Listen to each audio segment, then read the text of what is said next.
इस वीडियो में हम कंटिन्यू करेंगे principles and practices of insurance के कुछ और आगे के टॉपिक्स। इससे पहले वाली वीडियोस में भी कुछ टॉपिक्स हमने डिस्कस किए, उम्मीद करता हूँ वो वीडियोस आपने देख ली होंगी।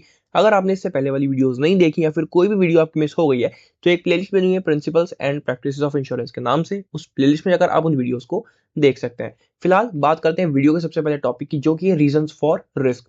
तो इससे पहले वाली वीडियो जो हमारी थी, प्रीवियस वीडियो, उसमें हमने रिस्क का मीनिंग जाना, साथ में क्या क्या टाइप्स होते हैं रिस्क के वो हमने जाने थे। अब एक और टॉपिक हमारा निकल के आता है रिस्क के रिलेटेड, जो कि है रीजंस फॉर रिस्क। ठीक है, अब वो जो रिस्क एक बिजनेस के अंदर आ रहा है उसके पीछे रीजन क्या है, क्या वजह है कि वो रिस्क वहां पर आया, राइट। वो सारे रीजंस हम यहाँ पर जानने वाले हैं। और एक टॉपिक और हम यहाँ पर कवर करेंगे जो कि होगा मेथड्स ऑफ हैंडलिंग रिस्क। जो रिस्क आ रहे हैं उनको हैंडल हम कैसे करें, क्या क्या मेथड्स हम वहां पर यूज कर सकते हैं उन रिस्क को हैंडल करने के लिए। ठीक है, तो ये दो टॉपिक हम इस वीडियो में कवर करेंगे। और इससे पहले वाले पार्ट में मैंने आपको बताया कि हमने मीनिंग जाना और टाइप्स जाने थे रिस्क के, वो वीडियो आपने नहीं देखी है तो आप जाकर पहले उसको देख सकते हैं। फिलहाल अब हम बढ़ते हैं हमारे टॉपिक की तरफ, जो कि रीजंस फॉर रिस्क।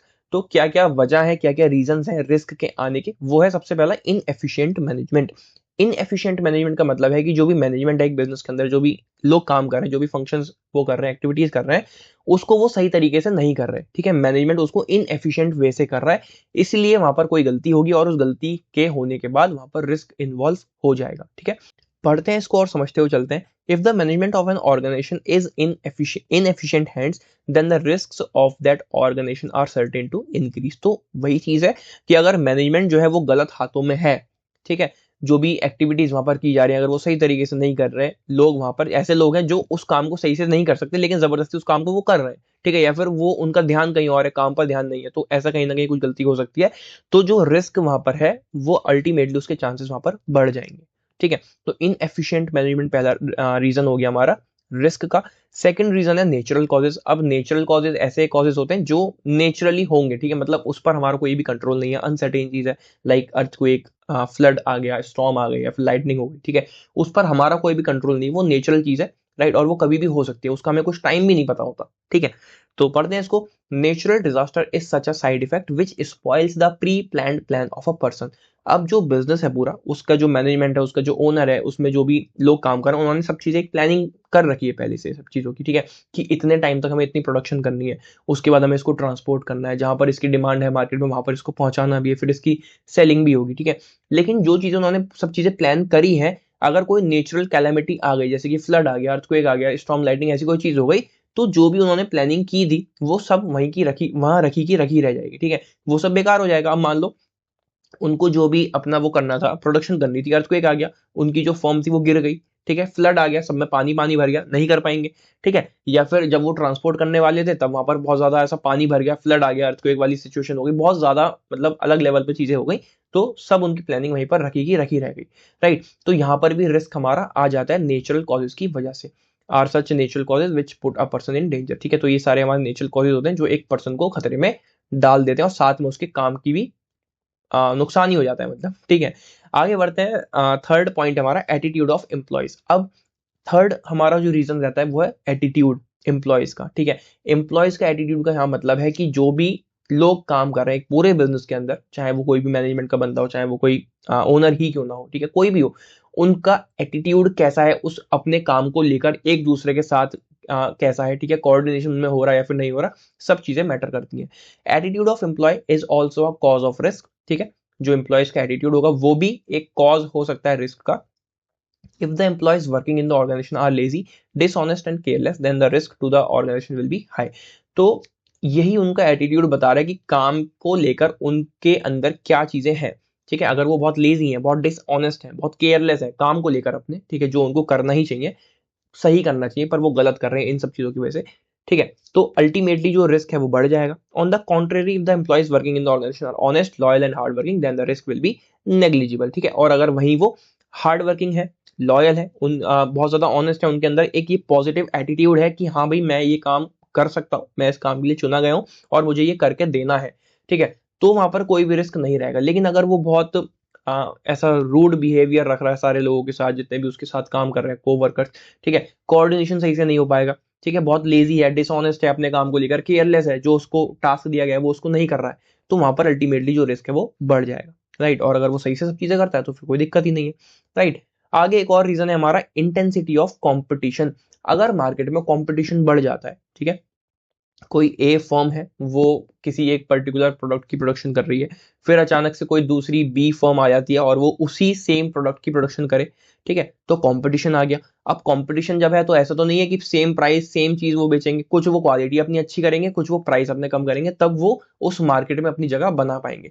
और यही सेम चीज अगर बी वाले फर्म ने कर दी, भाई क्वालिटी उसने अच्छी दे दी, प्राइस थोड़ा सा कम कर दिया पहले वाली फॉर्म से, तो अल्टीमेटली मार्केट में उसकी डिमांड बढ़ जाएगी और जो ए फॉर्म थी हमारी वो कहीं ना कहीं पीछे रह जाएगी। तो ये भी एक रिस्क का फैक्टर हो सकता है हमारा, intensity of competition. Intensity of competition also increases business risk, ठीक है, तो ये भी इंक्रीज करता है बिजनेस के रिस्क को। आगे बढ़ते हैं। On the contrary, if there is a lack of competition the amount of risk is also reduce. तो और अगर कंपटीशन कम होगा तो रिस्क भी वहां पर कम हो जाएगा, ठीक है। आगे एक लास्ट रीजन है रिस्क का, वो है सडन चेंज इन डिमांड। अगर अचानक से डिमांड में भी चेंज आ जाए तो रिस्क वहां पर बढ़ जाता है। कैसे? When there is a sudden decrease in the demand for a product due to change in any government policy, it results in an increase in business risk, and if the demand increases then the risk decreases. अब मान लो जो भी company कोई product बना रही है, अचानक से गवर्नमेंट की कोई पॉलिसी निकली और उसने उस प्रोडक्ट को बैन कर दिया, ठीक है, या फिर कह दिया कि इसका इस्तेमाल नहीं करना है, तो क्या होगा? अल्टीमेटली जो प्रोडक्शन एक कंपनी कर रही है उसकी डिमांड एकदम से गिर जाएगी, और जो उन्होंने प्रोडक्शन कर दी या फिर वो करने वाले हैं, उन्होंने रॉ मटेरियल रख रखा होगा, ठीक है, बहुत सारी तैयारी उन्होंने की होंगी, वो सब उनकी वहीं रखी रह जाएंगी, ठीक है, सब उनके लिए खत्म ही हो जाएगी एक चीज एक तरीके से, है ना। और अगर अचानक से डिमांड बहुत ज्यादा बढ़ भी गई, ठीक है, अगेन वही कि अब वो कुछ भी हो सकता है कि कोई ऐसी प्रॉब्लम आ जाती है बाहर, है ना, या फिर लोगों की नीड बढ़ जाती है उस चीज को लेकर, अचानक से उनकी डिमांड बहुत ज्यादा बढ़ जाती है, तब भी उनके लिए वहां पर प्रॉब्लम वाली बात आ जाएगी, क्योंकि फिर वहां पे उस बिजनेस का ऐसे नाम उछलेगा कि यार हमारी जो डिमांड थी वो ये काम ये पूरा कर नहीं पा रहे, ठीक है, वो उस डिमांड को फुलफिल नहीं कर पाए, तो वहां पर भी उनके लिए प्रॉब्लम है। डिमांड का कम होना भी प्रॉब्लम है और डिमांड का बहुत ज्यादा होना भी प्रॉब्लम बन जाता है एक बिजनेस के लिए, ठीक है। तो ये हमारे कुछ रीजंस हैं जिस वजह से एक रिस्क जो है बिजनेस के अंदर बन जाता है। अब ये जो भी रिस्क आए हैं बिजनेस में, इनको हम कैसे हैंडल कर सकते हैं उसके भी कुछ मेथड्स हैं। मेथड नंबर 1 है हमारा रिस्क अवॉइडेंस मेथड। सबसे बढ़िया मेथड हमारा यही है कि हम रिस्क को अवॉइड करें, हम ऐसी कोई हरकत ही ना करें, ऐसी कोई एक्टिविटी ही ना करें जिससे हमें रिस्क वहां पर लेना पड़े, ठीक है। पहले से समझ जाओ थोड़ा सा कि भाई अगर मैं इस रास्ते जाऊंगा तो यहाँ पर मुझे ये रिस्क है, इससे अच्छा मैं यहाँ पर जा ही नहीं रहा, ठीक है, तो वो हो गया रिस्क अवॉइडेंस मेथड। हम उस रिस्क को अवॉइड कर देंगे पहले से ही। This is the first method of risk solution. According to this method, any person can solve the risk by staying away from risky activities, ठीक है। तो सबसे बढ़िया मेथड यही है कि कोई भी पर्सन जो भी है वो रिस्क से बिल्कुल दूर रहे, रखे अपने आप को, और जितनी भी ऐसी रिस्की एक्टिविटीज है उनको वो ना करे अगर, तो रिस्क से वो बच सकता है। Any of the following measures can be taken to prevent risk, ठीक है। और कोई से भी ऐसे नीचे जो भी मेजर्स हमें दिए हैं उनमें से कोई एक मेजर लेके वो इस रिस्क को बिल्कुल अवॉइड कर सकता है, ठीक है। आगे सेकंड हमारा मेथड है रिस्क रिडक्शन मेथड। अब यहाँ पर रिस्क तो ले रहे हैं हम, ठीक है, रिस्क है भी, लेकिन उस रिस्क को हम थोड़ा सा रिड्यूस कर सकते हैं, कम कर सकते हैं। कैसे? This method of risk resolution includes all those measures by which the possibility of loss or accident can be reduced, or the extent of loss or damage can be reduced if an accident occurs। तो यहाँ पर जो हमारा risk reduction method है, इसमें क्या होगा, जो भी रिस्क हमारे पास आएगा, ठीक है, जो भी एक्टिविटी हम करेंगे, अगर उसमें कोई भी रिस्क है या फिर कोई भी हमारा लॉस या फिर डैमेज हो रहा है चीजों का, तो वो कम से कम हो सकता है। कैसे?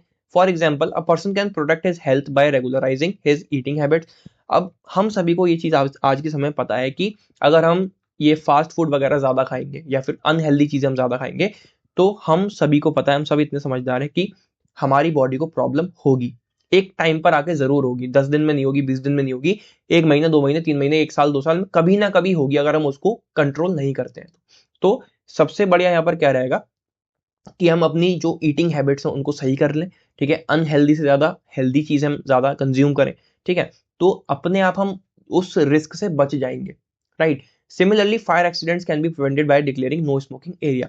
और एक ऐसी जगह जहां पर फायर का आपको बिल्कुल भी इस्तेमाल नहीं करना है, कोई ऐसी जगह है जो वहां पर अगर फायर लाई जाए या फिर कुछ भी वैसा हो तो वहां बहुत ज्यादा खतरा हो सकता है, तो उससे बचने के लिए सिंपल वहां पर एक बोर्ड लगा दो, नो स्मोकिंग एरिया, ठीक है, या फिर यहाँ पर साफ साफ एक बोर्ड लिख दो कि यहाँ पर आग वाग का इस्तेमाल ना करें, स्मोकिंग ना करें, या फिर बिल्कुल भी फायर जैसी चीज का इस्तेमाल ना करें, तो मतलब पहले से वहां पर वार्निंग दे दोगे, तो अल्टीमेटली आप बच जाओगे उस रिस्क से, ठीक है। तो यहाँ पर हम उस रिस्क को बहुत हद तक रिड्यूस कर सकते हैं, जो हमारा लॉस होगा वो बहुत कम हो जाएगा, ठीक है। तो ये था हमारा रिस्क रिडक्शन मेथड।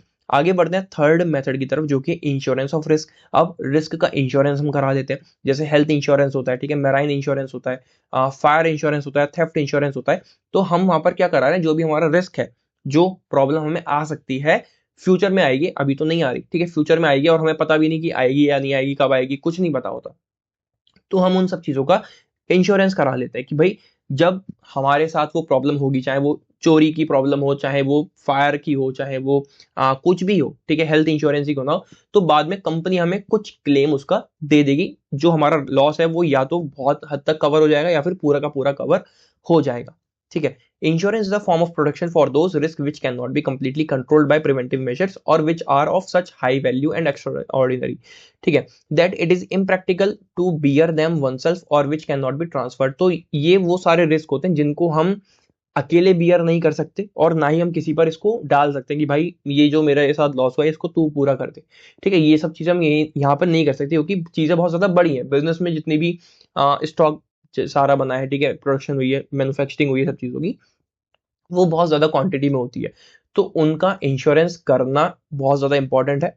क्योंकि अगर वो सारा लॉस हो गया, वो सब चीजें जल गई, ठीक है, तो बिजनेस का जो ओनर है उसके ऊपर ये बहुत बड़ी एक प्रॉब्लम आ जाएगी, ठीक है, और ये इतनी बड़ी क्वांटिटी होगी तो कि वो किसी से कह भी नहीं सकता कि भाई मेरी इसमें हेल्प कर दो, ठीक है, इसलिए वहां पर इंश्योरेंस करवाया जाता है। It is just a means of security. तो जो इंश्योरेंस होता है वो सिर्फ एक सिक्योरिटी के लिए होता है, ठीक है, हम थोड़ा सा सिक्योर हो जाते हैं कि हाँ भाई इसका मैंने इंश्योरेंस करा लिया है, अगर इन फ्यूचर कुछ प्रॉब्लम आती भी है तो मुझे कुछ हद तक तो इसका क्लेम मिल जाएगा, ठीक है। The reality is that insurance as a means of protection is the best system to solve the problem of risk. तो इंश्योरेंस जो है वो एक बहुत ही अच्छा एक सिस्टम है जो भी हमारा रिस्क है उसको थोड़ा सा प्रॉब्लम जो भी आएंगी उसको थोड़ा कम करने के लिए, ठीक है। हेल्थ इंश्योरेंस लोग करवा लेते हैं, ठीक है, उनको पता है कि आने वाले टाइम पे कुछ ना कुछ ऐसी प्रॉब्लम उनके साथ हो सकती है, लाइफ इंश्योरेंस, हेल्थ इंश्योरेंस, ठीक है, लोग करवाते हैं, राइट। तो एक हमारा मेथड था इंश्योरेंस ऑफ रिस्क। आगे एक लास्ट मेथड है रिस्क को हैंडल करने का, वो है रिसर्च मेथड। रिसर्च मेथड में हम एक ओवरऑल पूरी रिसर्च करेंगे, एक टीम के साथ भी हम ये काम कर सकते हैं अगर बड़े लेवल पे करना है, तो पूरी रिसर्च हम करेंगे, मार्केट की रिसर्च करेंगे कि लोगों की क्या टेस्ट है, क्या प्रेफरेंसेस है, क्या नीड्स है, उस सब चीजों को देखकर हम कोई बिजनेस शुरू कर रहे हैं अगर, उसमें प्रोडक्शन करेंगे, मतलब सब ओवरऑल हम रिसर्च करेंगे, उसके बाद हम कोई एक्टिविटी करने वाले हैं, ठीक है, तो वो हमारा रिसर्च मेथड है। पढ़ते हैं। Business organizations are surrounded by many types of risk. Some of these risks can also be addressed through research. ठीक है, तो एक बिजनेस के अंदर कई सारे रिस्क प्रेजेंट होते हैं, कुछ ऐसे रिस्क होते हैं जिनको हम डीप रिसर्च करके भी एड्रेस कर सकते हैं, पता उनके बारे में लगा सकते हैं। For example, if a company brings a new product to the market, अगर कोई बिजनेस एक नया प्रोडक्ट लाने वाला है मार्केट के अंदर या फिर लॉन्च करने वाला है एक नया product, it can do market research और test marketing of that product beforehand. तो उसको पहले एक मार्केट की प्रॉपर रिसर्च करनी है, मार्केट में किस चीज की डिमांड है, लोगों की क्या टेस्ट है, क्या नीड्स है, क्या प्रेफरेंसेस है, वो सब चीजें अगर हम जान लेंगे, वो बिजनेस अगर जान लेगा, तो उस प्रोडक्ट को लॉन्च करे या फिर ना करे वो उसको पता चल जाएगा, ठीक है। इफ द रिसर्च और investigation gives positive result then it can be release for sale in the entire country. अगर वहां पर नीड होगी मार्केट में, ठीक है, लोग उस प्रोडक्ट को चाहते होंगे, ठीक है, कि उनको वो चाहे कि हमें ऐसा कोई प्रोडक्ट ला के दो जो उनकी हेल्प कर सके, तो भाई उसका रिजल्ट जो है वो पॉजिटिव रहेगा, उसको वो लॉन्च करेंगे प्रोडक्ट को। ऑन द कॉन्ट्री, वहीं दूसरी तरफ in case of negative result, अगर जो रिजल्ट है वो नेगेटिव रहा, भाई उसकी डिमांड ही नहीं है कहीं मार्केट में, लोगों को उस प्रोडक्ट की नीड ही नहीं है, ठीक है, necessary improvements can be made in that item, by doing this the risk of wastage of goods can be avoided। तो वहां पर जो भी इंप्रूवमेंट वो कर पाएंगे वो करेंगे, अदरवाइज उसको वो बिल्कुल या तो अलग ही कर देंगे कि भाई हमें ये लाना ही नहीं है, या फिर उसमें कुछ इंप्रूव करके वो आगे उसको बढ़ा सकते हैं, ठीक है। तो इससे क्या हो गया, जो उनके गुड्स है उसकी वेस्टेज बच गई और बहुत हद तक उनका जो रिस्क है वो अवॉइड हो गया, ठीक है। तो एक ये हमारा रिसर्च मेथड हो गया रिस्क को हैंडल करने के लिए। इंश्योरेंस ऑफ रिस्क हमने जाना, रिस्क रिडक्शन एक मेथड है, और एक रिस्क अवॉइडेंस मेथड भी हमने यहाँ पर जान लिया, ठीक है। तो ये कुछ मेथड्स थे रिस्क को हैंडल करने के लिए, और क्या क्या रीजंस होते हैं रिस्क के वो भी हमने यहाँ पर जान लिए, ठीक है। तो बस इस वीडियो में इतना ही, मिलते हैं अगली वीडियो में। Till then take care and bye bye and all the very best for your exams.